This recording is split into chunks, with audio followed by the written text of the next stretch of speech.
All right, let's go ahead and kick it off. Thanks everybody for joining us today. I'm Jennifer Stokes, the Chief Development Officer at RMI. And again, thank you for joining us for today's conversation around why we are hopeful. And I think for many of us, this is what drives us to continue to do our work each day. As you know, RMI's mission is to transform the global energy system to secure a clean, prosperous, zero carbon future for all. And a special thank you to our Solutions Council members and our Innovative Circle funders. We have a lot of you on the phone today or on the Zoom call today, and your support makes RMI's work possible, including much of what you'll hear about today. And we are especially pleased that we've got those registered from 20 different countries, 31 states, and across a wide variety of corporations, foundations, individuals, and academics and city sustainability individuals that are working each day. And so really glad to have everybody here. To lead the discussion today and the question and answer session that will follow, we've got two wonderful leaders in the climate space. I am privileged to introduce you to David Roberts. He is a veteran climate journalist. David writes about clean energy and politics in his newsletter, Volts. He's also an editor-at-large for Canary Media, which is an independent nonprofit newsroom, and it's an RMI affiliate that covers the clean energy transition. Previously, David, as many of you know, has covered the same subjects for 5 years at Vox, and before that, 10 years at Grist. He's also written for a variety of other publications like Outside, appeared in TV shows, radio programs, podcasts. David, we've all been listening and reading your work for years. To lead our conversation is Eduarda Zoghbi. She is a member of the RMI development team, and she's a globally recognized youth leader in climate. She has over a decade of experience, including work with the United Nations, the World Bank, the Inter-American Development Bank. She's a fellow at the Atlantic Council Women Leaders in Energy. She's received numerous awards and been a speaker at COP26, COP27, and other major climate conferences. After their discussion, we're reserving at least 20 minutes for audience Q&A. As you go into the Zoom function, you can enter your questions into the Q&A function on the Zoom screen. If you have any questions, just chat us on the side and we can help you figure out how to do that. We will answer as many questions as we can get to in those 20 minutes. So don't save them up for the end. We will go ahead and start to curate them during the conversation. And with that, I'm going to turn it over to Eduarda and David. Thank you so much. Thank you so much, Jennifer, for this introduction, and it's a pleasure to be here today to discuss applied hope. Before we start the conversation, I just wanted to give a quick context about who I am and why I'm here. I was born and raised in Brazil, and at the age of 12, I watched Al Gore's documentary, An Inconvenient Truth. And, it shocked me how little people around me were talking about climate change. It seemed like the apocalypse was coming and nobody wanted to do anything about it. And since then, having been involved with youth-led grassroots organizations and youth climate movements, I've witnessed a massive change from climate being this topic that rarely ever made the headlines to becoming something people are actually starting to pay attention to and even starting to feel scared. Now, David, in your perspective, as someone who has been following the climate movement for years, and considering your experience reporting, writing, and discussing this topic with multiple sectors and stakeholders, I'm curious about how much change has occurred in the climate space since you started, and if you think we should be optimistic. Yes, you really made me feel old there with that story. I remember seeing Inconvenient Truth, and I was not 12. I wrote a piece a couple of years ago, I think, about a phenomenon called shifting baselines, which is, people apply it a lot to environmental problems, which is just humans have a very strong tendency to sort of assume that whatever they are born into is the normal, and thus change over generations. It's very hard to see it. It's hard to step back and get sort of perspective on change over generations. I think the same thing is true on climate change as a political issue. Like, we're so deep in the weeds and the fights and the frustrations on a day-to-day level, I think it's easy to miss the distance we've traveled. But I came in to this game in 2004 during the George W. Bush years. And if I had to characterize how things have changed since then, I mean, a million ways. But the main thing is, for at least the first decade that I was involved in this and that people were talking about this, and this is the decade during which that movie came out, it was this framed as this big apocalyptic looming problem. But what were we supposed to do about it? What was the solution? If you stayed to the end of Inconvenient Truth, you might remember that you were told to recycle your aluminum cans and you get a hemp cloth tote bag and things like this, which I think people rightly recognized seem wildly out of scale with the problem, completely, like drops in an ocean. But the big solutions just weren't there. Like solar was wildly expensive, wind was wildly expensive. We just didn't know how to decarbonize.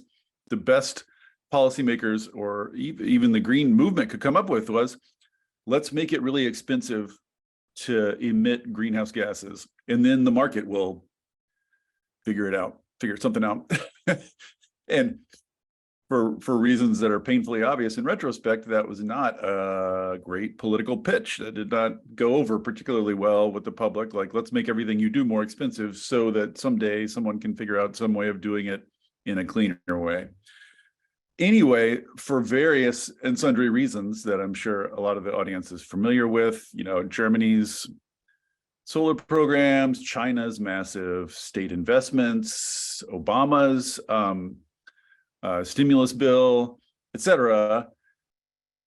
Things have completely transformed since then. And now, this is mind-blowing to me, because I'm not even sure I would have said this 2 years ago, much less 5 or 10. Now, I think it's fair to say that all the pieces of the decarbonization puzzle are in place, or at least visible. Like, we know now basically how to decarbonize the economy. That's not to say it's going to be remotely easy or remotely simple, or that things aren't going to happen and surprise us in between now and then. But basically, the big pieces of the puzzle, we know what to do. We know what to do about transportation. We know what to do about buildings. We even know now more or less what to do about industry. Agriculture remains vexing, but for the most part, we know what to do now. And so that it's impossible to overstate how much that transforms the conversation, because we're not just sort of dumping doom on people's heads with no outlet, with nothing to do about it other than march in the street with placards. Now everyone can do something about it, because the solutions are so spreading so fast, and so many people are engaged and so many people are involved, and every person, whether you're involved in a business or an organization or just an individual, has their hands on some piece of clean energy infrastructure. Your car, your furnace, your roof, what utility you pay your bills to. Like, there's something non-trivial that everyone can do now, and that is and also the second thing I'd say that has transformed is, for most of the first half or 2/3 of my career, it felt like pushing a boulder up a hill, because you felt like you're basically trying to get everyone to do something difficult and expensive, because I promise in 50 years, you'll be glad you did. Which, again, not an easy political message to sell. But now, wind and solar are the cheapest forms of energy available to humanity ever in history. Now, electric cars are better. They're better than ICE cars. Heat pumps are better.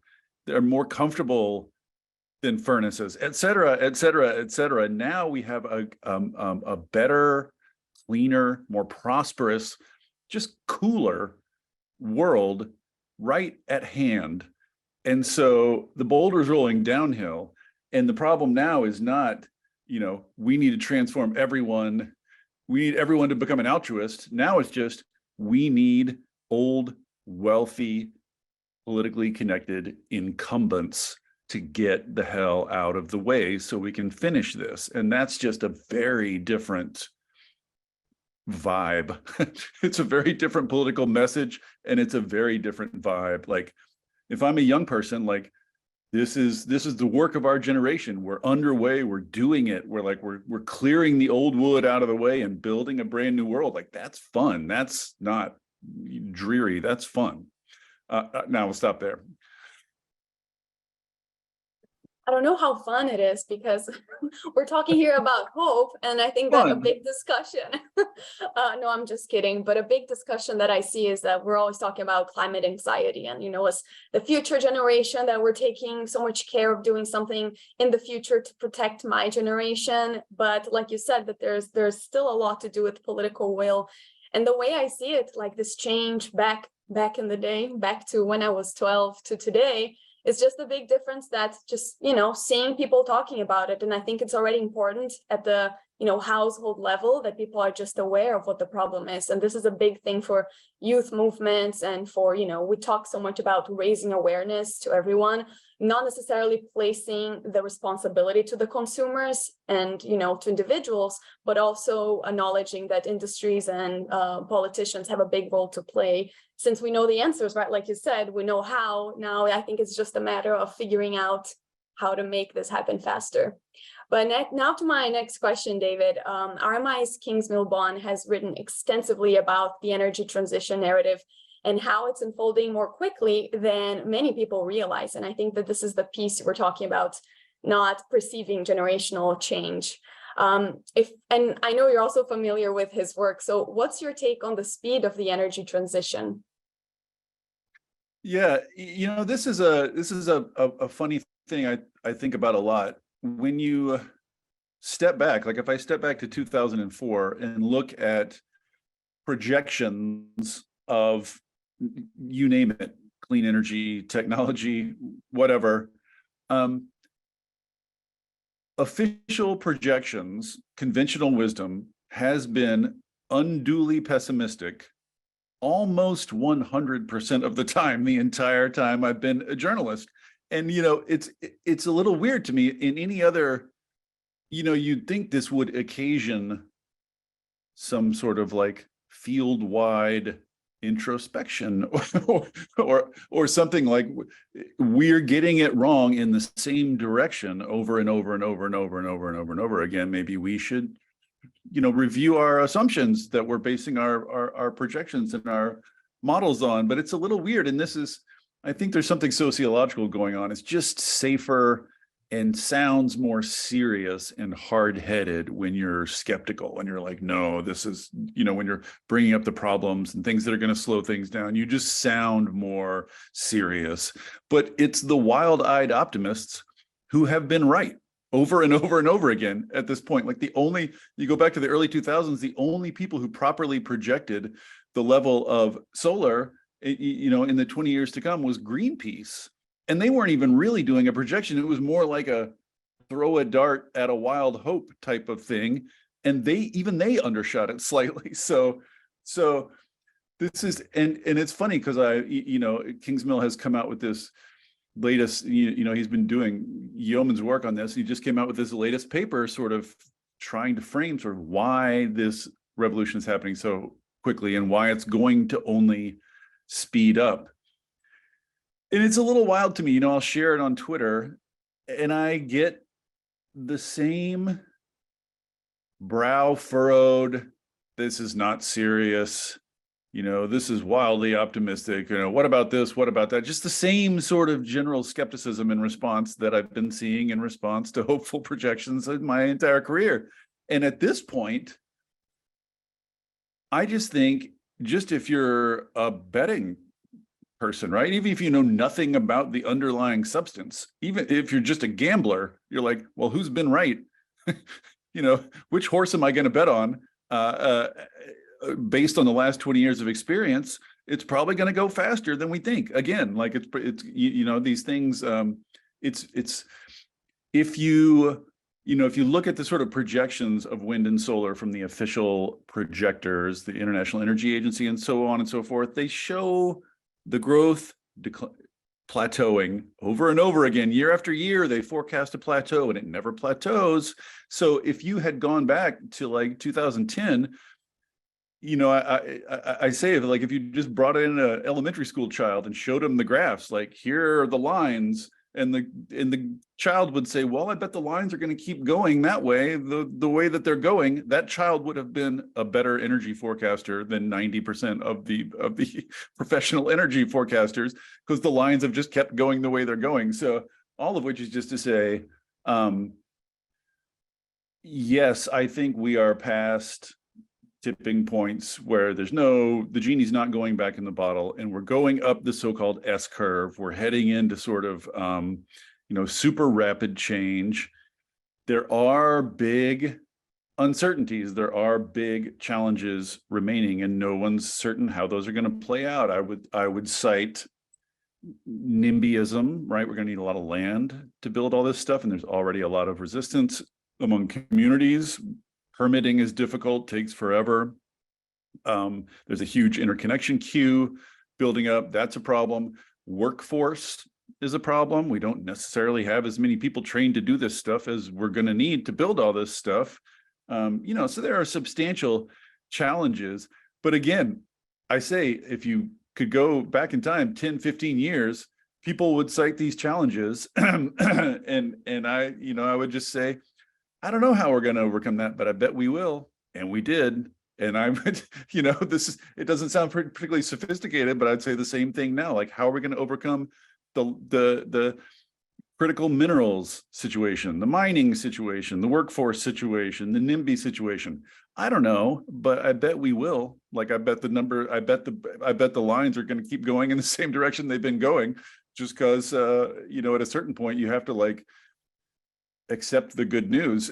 You have to take yes for an answer, like it's happening. So yeah, I'm hugely hopeful, and and this is one thing I say to every audience I speak to.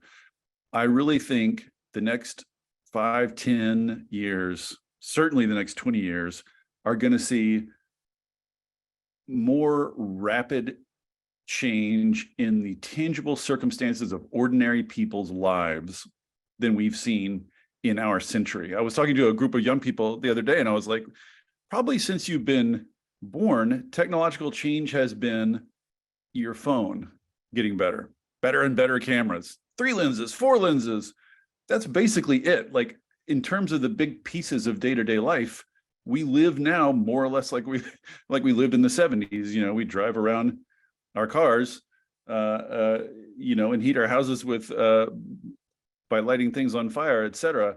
That stuff is going to change in ways that ordinary people notice and see super, super fast. And that is going to shake things up and create opportunities that we can't possibly conceive of or predict yet. And it's also going to shake things up and result in unintended consequences and weird, bad things that we have no way of predicting now too. But it's going to be a super lively time. It's going to be an interesting time to be alive. Let's just say that. No, I have to definitely agree with you. And I think that this goes to most technologies, right? So going back to 2010, and I was in Brazil, and my first internship focused on the energy sector. And we used to have, a lot of visits from different international governments going to Brazil to talk about energy storage.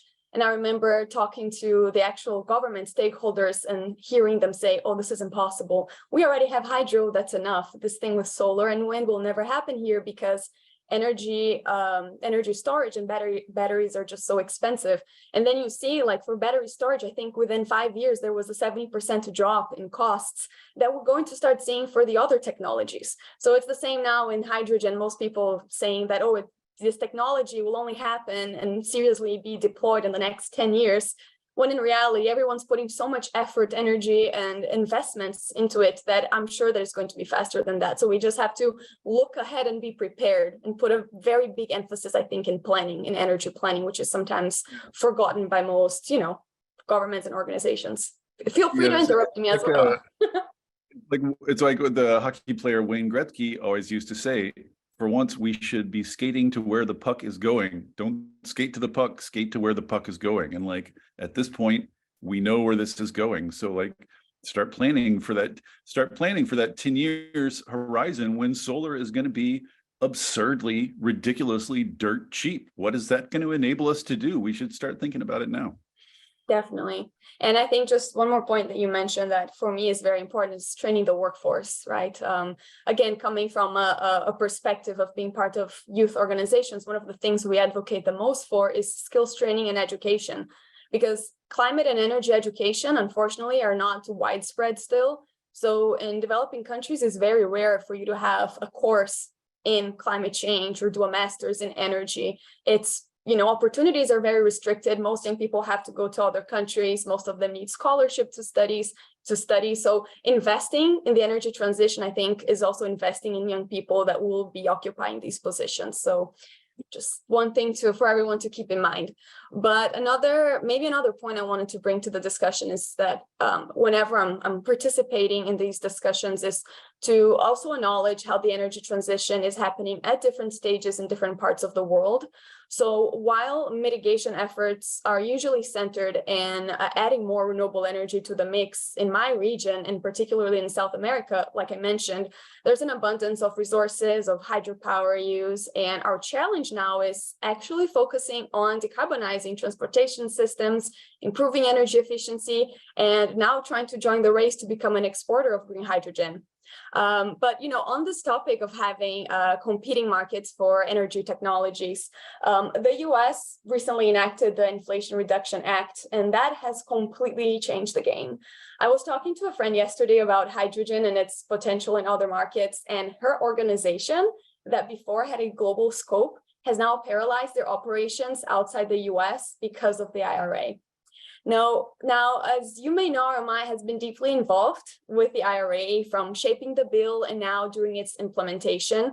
Clearly, it's a massive, unprecedented level of investment and a huge win for climate progress. But what Americans do with this investment will really shape our future. David, what do you think are the biggest challenges we face in implementing the IRA, and also which provision in the bill has the biggest potential for impact and excites you the most? It's like choosing a baby, choosing a favorite child. One thing I would just say by way of preamble is I really think that RMI and other clean energy organizations deserve a victory lap here. Like the IRA reflects clean energy wonkery. Like if you dig down in, it can be easy to miss with people saying so many stupid things about it back and forth on the news. But if you dig down into the guts, like this is a lot of work that people have been doing to figure out what's going to crack open the clean energy revolution for a long time, and it sifted up into democratic circles and found its way into the bill, and now it's law, and now it's going to become reality. And this is like, that's what you want to happen. I've found myself in the odd situation as a sort of, pessimist by nature ever since the IRA passed, talking to groups being like, please clap, right? Like this rules, we won, like you did it. And I can't get people to spike the ball. Like, so I would just say that, like, this is how you want the research and nonprofit sector to work. You want it to lay down good information, and you want that information to be taken up by politicians, and you want it to make it into law. So yay for them, yay for us, yay. So it is really difficult to pick out which provisions of the IRA are likely to make the biggest impact, simply because it is such a giant blunt force instrument that is raining down such giant quantities of money on so many different areas that who knows what's going to get shaken loose, right? Like this is the thing, like we're all these modeling houses are trying to sort of project like X amount of investment will yield X amount of whatever. And good for them for trying, but the fact is, anyone who's followed politics or society or knows people will know that it's the stuff you can't predict that's going to be huge. Like what's shaken loose indirectly, right? What are the indirect effects? And those are just incredibly hard to predict, but they're going to be huge. To take the hydrogen example. The subsidy for clean hydrogen in the IRA is huge. It is enormous. It is potentially up to like $100 billion that's going to rain down on basically trying to supercharge the development and the travel down the learning curve of this one technology, the electrolyzer, the humble electrolyzer. So, I mean, I think one prediction you could make is electrolyzers are going to get cheaper. If you spend $100 billion on something, it's probably going to get cheaper. But like, how much cheaper, and where, and what kind of electrolyzers, and what scale of electrolyzer is best, and how will electrolyzers? What is the synergy between cheaper and cheaper electrolyzers and cheaper wind and solar? What is the synergy between cheaper and cheaper electrolyzers, cheaper and cheaper wind and solar, and more congestion in the interconnection queue, which creates more and more pressure to build wind and solar offline, basically. So you're not waiting for an interconnection queue. So you build them in the middle of the desert, attached to an electrolyzer, and then you make hydrogen, and then you're carrying the hydrogen places rather than trying to carry electricity places, right? Since you can't get in the interconnection queue, you shift over to carrying hydrogen. How's all that going to play out? I have no idea. We're building these enormous hydrogen hubs in the US. They're just billions of dollars descending on these areas. What's that going to do to the rest of the economy of those areas? I have no idea, but something, right? You drop a bunch of $1 billion on local economies, something's going to happen. So, I mean, one of the things I'm most excited about and most fascinated by, I guess, and nervous about, I guess, is this effort to onshore supply chains.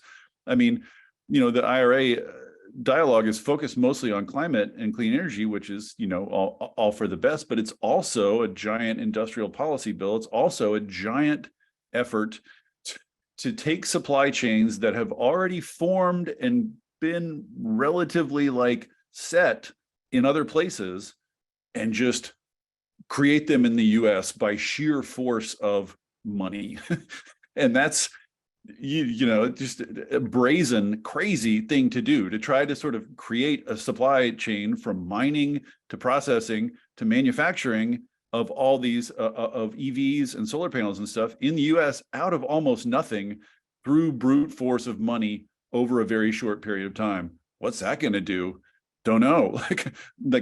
Most of those investments are going to red states, to southern and Midwestern red states. How is a giant infusion of capital in the clean energy economy going to affect the politics of red states? Don't know, but I bet it's going to do something. Something's going to get shaken loose. So, this is to me, this is why I said earlier, these are going to be incredibly interesting times to live through. Maybe good, maybe bad, but a lot of stuff is going to happen. And this is true for the technologies that IRA is dumping money on. It's dumping a ton of money into vulnerable and frontline communities. And, how big of an effect that has is entirely in the hands of people, on the ground who can organize those communities to take advantage of that money and to create workforce programs that last and work and create job pipelines and all this kind of stuff. Will that work? I don't know, but we're dumping a lot of money on it. It's going to shake a lot of things up. And how will empowering those communities change clean energy politics? I don't know, but I bet it'll do something. So, that this is my theme. Like, it's very difficult to pick a favorite part because I think we're just going to be living through very unpredictable and very sort of ferment. There's going to be a lot of ferment, and all this, of course, like, not to get off track, and I'll wrap it up here. All this, of course, is taking place alongside a global reactionary authoritarian backlash that we don't know how that's going to shake out. All of it's taking place alongside a reactionary backlash in the US, which might well result in the sort of wholesale destruction of the federal administrative capacity and our descent into fascism. Who knows how that's going to play out, and how are those two going to interact, right? How is the explosion of clean energy and how's that going to change geopolitics, and how's that going to affect the global reactionary backlash? Don't know, but I bet it's going to be super interesting. We live in interesting times. That's my theme today. Yeah, and I mean, I completely understand that, because that's one of the few things that Brazil and US have in common, right? I think that the previous administration in my country was very damaging for the environment in many ways, but we could talk about this for hours. It's just interesting to see, when we talk about the IRA, the huge shift from when we were talking about An Inconvenient Truth in the Bush administration to today, and how, change is happening. It was long ago, but it wasn't that long ago for us to get to this level of investment. So I think it's very impressive. And I think you already started to answer my next question, which will be the last one before the Q&A. But still in the IRA discussion, one of your latest podcast episodes focused on how marginalized communities can reap the benefits of this policy, given its complexity. So can you speak about maybe some opportunities for historically underserved communities to have access to modern and clean energy sources within the IRA? Yeah, so, again, to start by taking a step back, if people remember the sort of 2008, 2009 Waxman-Markey, the previous episode of a big attempt for the green movement to come together and get something passed, there were some environmental justice things, but they were addenda. They were tacked on, let's just say, like, once the main mechanism was in place, they hung a few bells and whistles for that constituency. Over time, between then and now, there's been this extraordinary and I think undertold story of the green movement coming together across a lot of old barriers or across a lot of old lines and coming to a kind of policy consensus, which helped this effort succeed where Waxman-Markey failed. And to their credit, environmental justice groups have organized and grown in power, and now are firmly, squarely in the middle of the Democratic Party and Democratic policy making. So environmental justice was intrinsically a part of this effort in a way it was not last time around, which resulted in, so people who followed the development of IRA will be familiar with the fact that it came out of a reconciliation bill, which to not get into all the twists and turns, but basically in a reconciliation bill, you can only do stuff that's budget relevant, i.e. spend money or charge money, which rules out, standards and mandates and all sorts of sort of regulatory programs that you might want to attend. So it's like all carrots. This is the shorthand way of saying it: all carrots, no sticks. So when that comes to the environmental justice piece, it means that there's a ton of carrots in there. There's a ton of provisions that basically say like 40% of this money must go to vulnerable frontline communities. There are lots of dedicated programs too, but I think the big money is just going to be, 40% of almost every bucket of money is devoted to these communities. So that's great. The money's there, but all the other stuff, which ranges from figuring out the bill, which is very big and very complex, figuring out what's in it for these communities, figuring out how to organize these communities to apply for and access that money, figuring out how they can spend that money with the most impact, how they can create these workforce programs, workforce training programs that are successful and enduring and do not just sort of boom and bust with the money, right? All of that work, none of that is done by the IRA.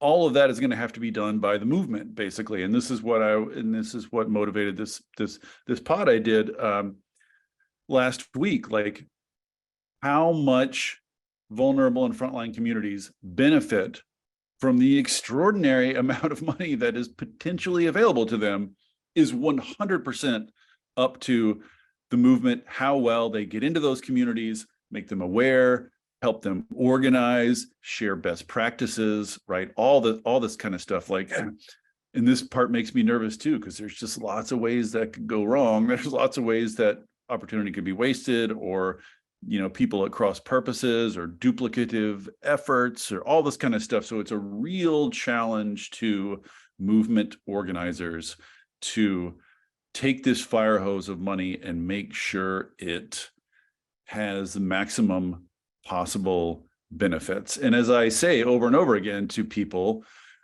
the tax credits in the IRA are not capped. There's no set amount of money that the IRA is going to spend. How much a given tax credit spends depends entirely on how many people apply for the tax credit, how many people qualify for it, how many entities qualify for it. So, it could be tiny, it could be huge, depending entirely on how organized people get in applying for those things. And so, as I say over and over again, like the big energy companies, they have teams of lawyers scouring the bill, telling them exactly where and how they can get money. Frontline communities do not have teams of lawyers. So somebody's got to go be their team of lawyers. Somebody's got to go help them do that work. And that is entirely up to the movement. So this, to me, is the next big, like, organizing around a policy consensus, pushing it onto the Democratic agenda, pushing the bill over the line. That was the last thing. The next thing for the movement is making sure the bill has the maximum possible impact for the people who need it. That's a wonderful answer. And I remember from listening to the podcast specifically about this point of having a team of lawyers, when companies have them and communities don't, where the financial flows are going. And this is a problem. It's a global problem, because when we discuss also, I work with bilateral and multilateral funding, and it's the same. When you have large funds, but you have no way of channeling these funds to the communities, the impact will be, constrained. You're not going to have these people in the front line with access. Difficult. Exactly. It's difficult work too. It's very difficult. It's much more complex than people think, and it's much trickier than people think. So, yeah, I can absorb all the effort people are willing to put into it. Yeah. But yeah, and I think that this is when we start the discussion about, the just energy transition and people being able to equally benefit socially, environmentally, and economically. But there's a lot to say about that. And because I know we're at time, I wanted to invite back Jennifer Stokes to talk to us about some of the questions that came up. Thank you. Great. Thank you both so much. Quite a great wide-ranging conversation. If you have not put your question in the chat yet, please go ahead and put it in the Q&A, and we will answer as many as we can. One question I'd like to start with to David is one of our attendees, Andy, said, I'm upbeat about the energy progress, but renewable growth is still coming on top of rather than in place of growth in fossil energy. What makes you hopeful about a true transition? Well, people make this point a lot, and I'm never totally sure what to make of it. Like right now, yes, it's true. Renewable energy is growing, but total energy demand is growing. And right now, renewables and clean energy are mostly just taking up the growth part and not eating into the sort of base part. But that's just a function of where things are now. That's just a function of where renewable energy is now. It's a function of the speed that it spreads. It's not some wall or iron law at work. It's just renewable energy isn't big enough yet. It's not common enough yet. And what makes me optimistic is that we are at the bottom of the S curve on EV adoption. We're at the bottom of the S curve, even on solar and wind adoption. We're at the bottom of the S curve on heat pumps and hydrogen. So we're still we're just toward the end of the beginning, I guess is what I would say. Like we're just still getting the pieces in order and get the technologies in order and still trying to work out business models and finance models and et cetera, et cetera. Like a lot of things are going to click into place in the next few years and speed is going to increase. So I think, I don't think it'll be that long before renewable energy exceeds that threshold where it's no longer just satisfying new demand, it's starting to eat into the old demand. I think that will happen. This all dances around the question of whether ultimately we're going to need supply side policy, whether we're going to need to restrict fossil fuel exploitation and development alongside all the carrots we're giving to clean energy. This is a debate that's been around a long time. It's still around, only becoming more salient, but even that debate, a lot easier to win it if you have a tsunami of clean energy coming along behind you, right?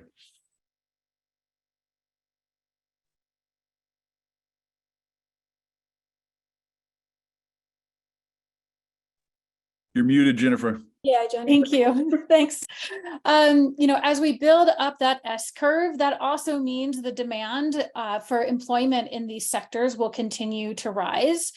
Can you speak a little bit around how early career and mid-career professionals, not just in the US, but globally, can upskill to meet the demands in the climate field? What should be happening? Well, there is not just one workforce question. There are lots of workforce questions, lots of workforces, different kinds of work. To me, one of the most interesting areas here are just the trades, right? Electricians and plumbers and stuff like that. Like we don't have enough now. And if we're going to electrify everything, we're going to need a lot more soon. So, and the funny thing is a lot of the trades, a lot of the people involved, a lot of the organizations involved, the unions involved are crusty old dudes. There's no other way to put it. And now, like many organizations full of crusty old dudes, they're suddenly being confronted with the need for rapid revolutionary change, and they're befuddled like everyone else. So who knows how that's going to shake out? That's a different question than the sort of white collar question I think you're asking, which is people, it's sort of white collar jobs, how to get into this. And I get that question all the time, and I never have a good answer. Like, I just don't know that there's a pat answer to it. Like, it's going to be different for different areas, different professions. I do wish there were more structured efforts to help people. Like, for instance, I just talked to Jamie Beard about geothermal power on the pod last week, a couple of weeks ago, and she runs an organization that is basically devoted to going to the oil and gas industry and telling the people within it, we can help you get to geothermal. Like, you already have most of the skills you need, and with a little bit of retraining, which we will help provide, you can slipstream right into the geothermal industry. And look, you can go from destroying the world to saving it.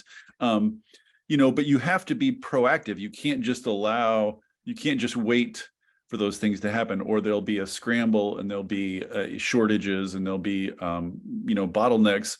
I'd like to see a lot more sector by sector programs like that, which literally proactively reach out to people, whatever, in software development. Like the energy transition is going to be crucially based on software and digital sensing, digital coordination of distributed assets, like all this. There's going to be tons of stuff for software developers to do. So I'd like to see an organization sort of structured around reaching out to people in that field and saying, here are the concrete pathways and we'll help you move along that. Like there's no generic answer to this question. It's got to be sector by sector. And this is another place where like the movement, right? NGOs and stuff can help like ease that. I mean, it's going to happen one way or another just through the market, but like we could ease it and make it faster and easier and more just with a little proactive, help. If I may also add, David, to what you're saying, which I also agree. And I always, whenever we're talking about the future of work, I like bringing the gender perspective to the table because it's just so much harder to have women in the energy sector. And I think that most people that are part of this discussion probably already know the numbers from the International Renewable Energy Agency. They published a report in 2019 called The Gender Perspective, in which they say that women's representation in the renewable energy workforce is about 32%, and in oil and gas, 22%. So we still have a long way to go in terms of, equality and thinking about the just energy transition to bring more women to these energy jobs. And in order for that to happen, there's a lot of efforts needed from most organizations and companies, the private sector especially, and also governments. But I wanted to give a big shout out to WIRE, which is our Women in Renewable Energy Network.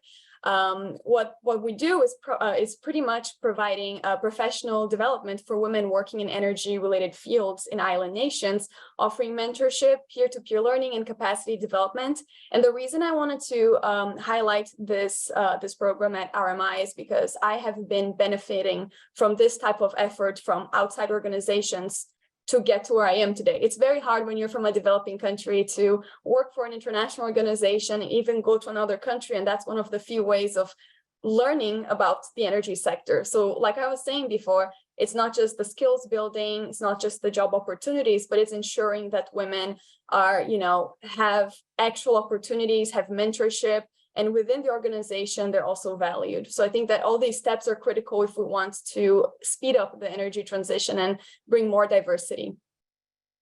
Yeah, I will just underscore that and put an exclamation point next to it. Like one of the ways the trades could expand their workforce is by letting the other half of the human population into the trades, which right now are overwhelmingly male. And I can just tell you, as someone who runs an energy podcast, and so my inbox is beset by pitches from people, honestly, like 49 out of 50 are from white dudes. Like, God bless them, bearded, clever white dudes with startups. Like I'm under a torrent of them constantly. And I have to be sort of obstreperous about getting women on the pod. And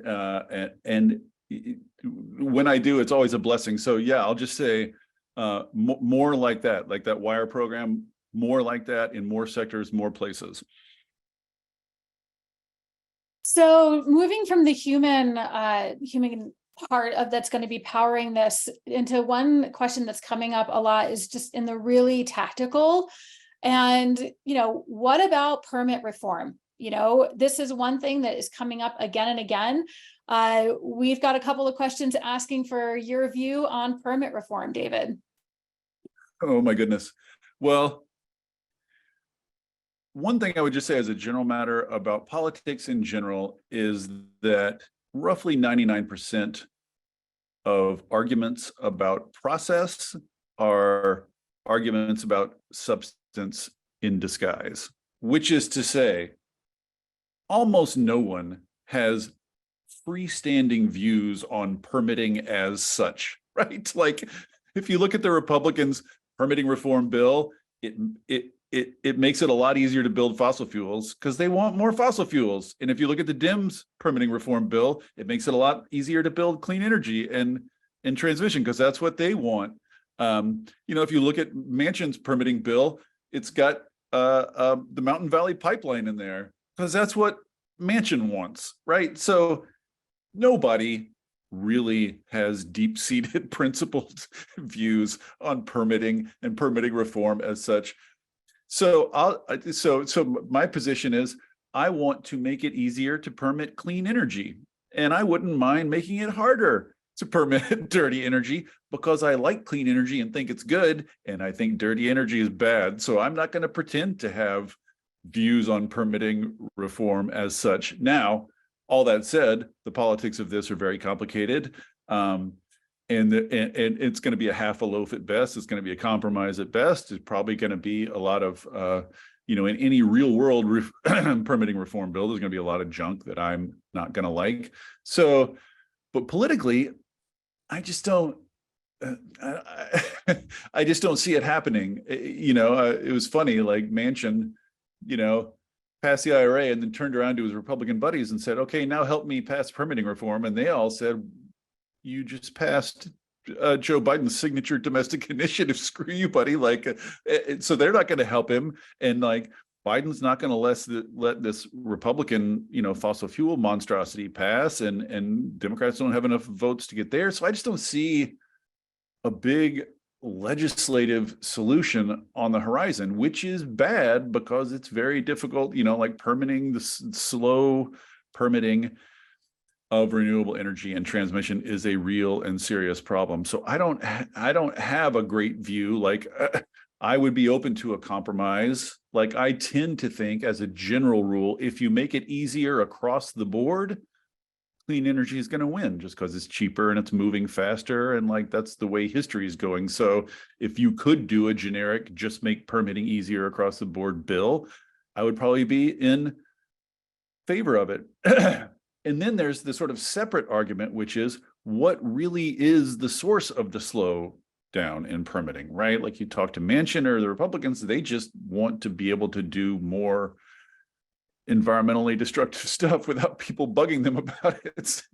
But if you talk to the left about what can make permitting faster, I don't know that they have a great answer either. A lot of them are weighing in on the side of more consultation, more local control, more consultation with communities, and which is good in principle, and I like the idea, but how is that not going to make it slower? I don't think anybody has a great answer for how to set up a system that is both reasonably rapid at permitting things and ensures justice and community participation and ensures that good things get permitted. I don't know that anybody has the ideal answer, which wouldn't matter anyway, because the ideal answer is not going to get through the political meat grinder anytime soon. So I have nothing satisfying to say on this subject. I'm sorry to say, I think if Greens can get fixated on something, it's just make it easier to build transmission. There might be ways to do that other than legislation. There might be workarounds. There might be ways of sneaking that into other pieces of legislation.